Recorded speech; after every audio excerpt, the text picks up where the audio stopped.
welcome everyone back to KiwiRC. Small milestone, 1 week old channel today, so thanks for all the views and those legendary first 8 subscribers that we've got today. Thank you very much appreciated.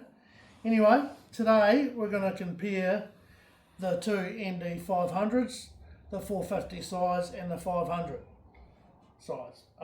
So first off, the easiest thing is RTF models both come with exactly the same controller and the exact same installed receiver on both.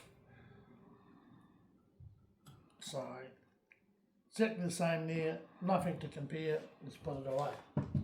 Unless you're getting your plug and play and then you can install your own stuff. So first off, we'll have a look at the size. So we'll grab the 500 machine, which is the Magnum version of this one, which is pretty cool. So one thing they've done here, which isn't a actual McDonnell Douglas thing, is to put the tail raider on the left hand side. Okay, so that's a bit of a copy there. They haven't done that on the 450, but really cool little thing anyway. So this one is the 450 size. So FL450, FL500, both from FLYSRC, Roban bodies. Okay, so size comparison, we'll pick them both up above each other and see, you can sort of see there. It's actually not a bad size for the 450. 500 being just that little bit bigger. Alright, we'll put them back down.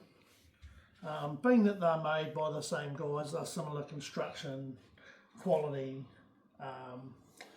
they both don't have opening doors, the smaller size. When you get up to the 600s they start having that.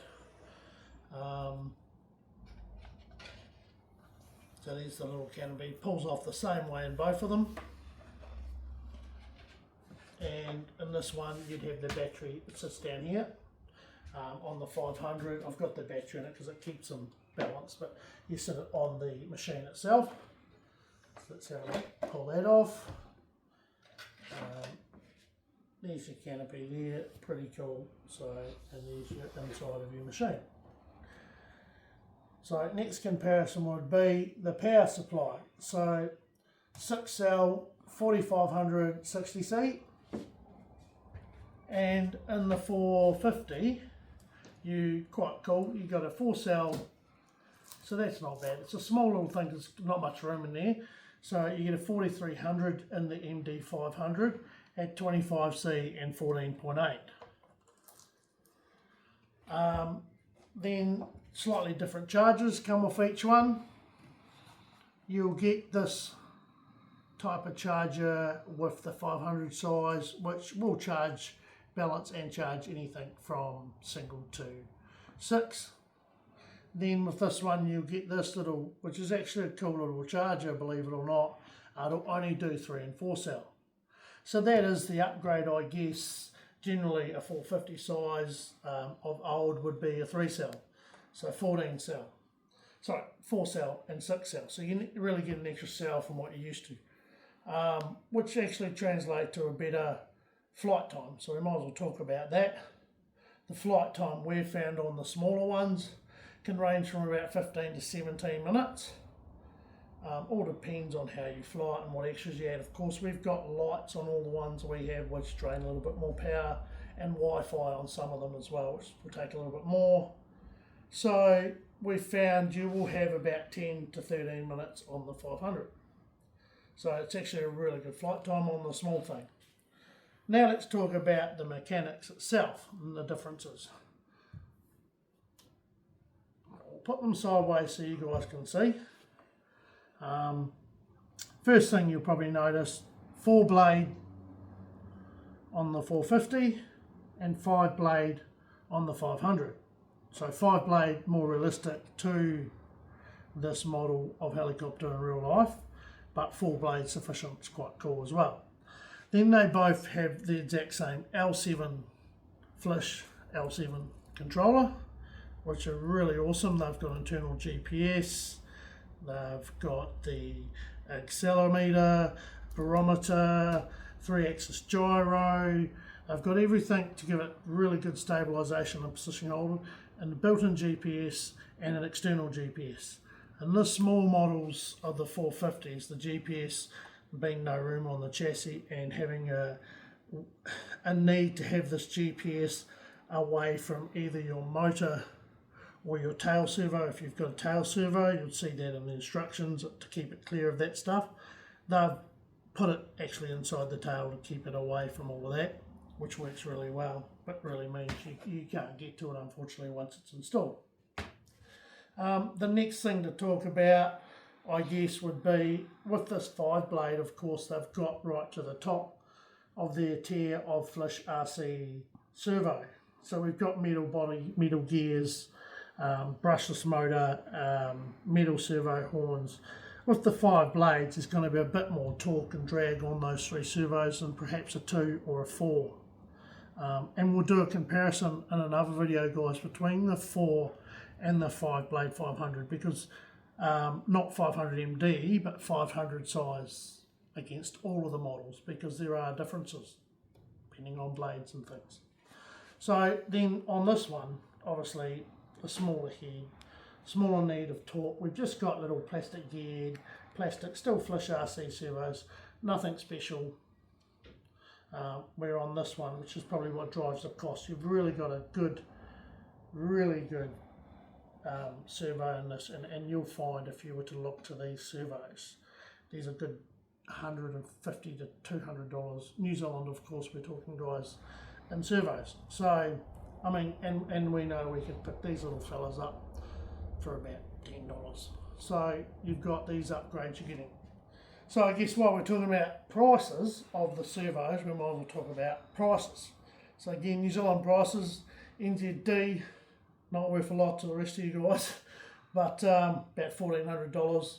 Being the little bird version is a little bit dearer because you get the cool little, the gun set and the wing set and the extra little bits like that, which is going to cost money. MAGNUM PI version of this, about the same price as any of the other versions, to be honest, with the 5 blades, and that'll run you up near 3,000 New Zealand dollars with everything ready to fly. A little bit cheaper if you leave out the batteries, the remote and the receiver, but we've found no real discernible cost variation when you consider you'll have to buy the battery. So we'd always, whether we buy a BNF or not, we're going to get the whole lot, get the battery and remove the transmitter and receiver.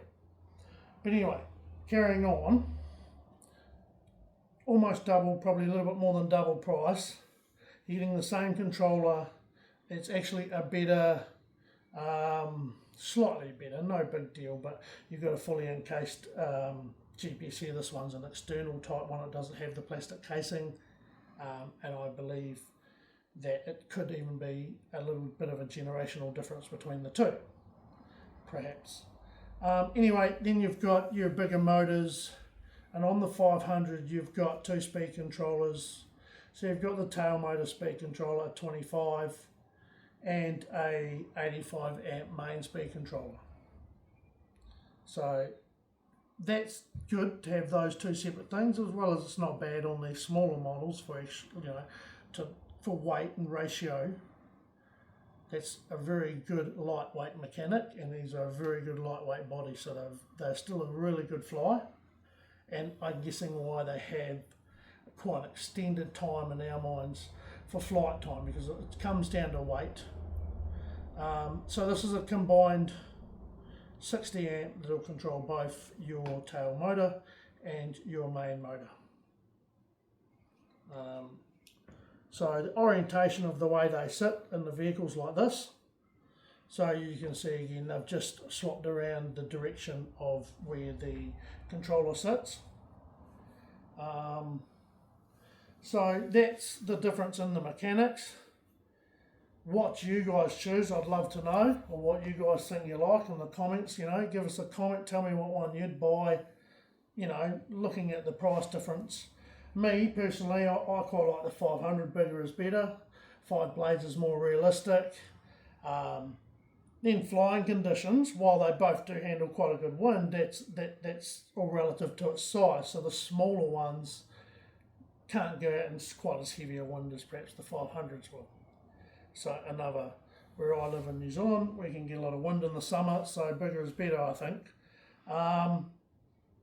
Value for money, again, you have a better charger, more expensive battery, more expensive servos, everything, you know, but you are getting the same controller, so therefore, and this all makes this a great value little model if that's what you want. That's again what I'd love to see what people would choose. And that one I guess would be up to your needs. Again, both of them being GPS stabilised will fly inside only on the 6G mode, because you're not going to get your satellites through your indoor buildings. That's not to say you can't, but you're on your own. You're not going to have your positioning holding, you're not going to have your GPS positioning. You'll still have your stabilisation from your 3-axis gyro and so on, but you'll be a bit more on your own with the control of the vehicle. So generally outdoor flying vehicles. So the wind does matter, I guess, depending on where you live. Other than that, I hope I haven't left anything else out. I think I've discussed everything that makes these machines different, good or bad. So we'll let you choose what ones you like, and give us a comment, give us a like, give us a subscribe, help us out with that one. Just a week old but going strong, and thanks again for watching. Catch you later, guys.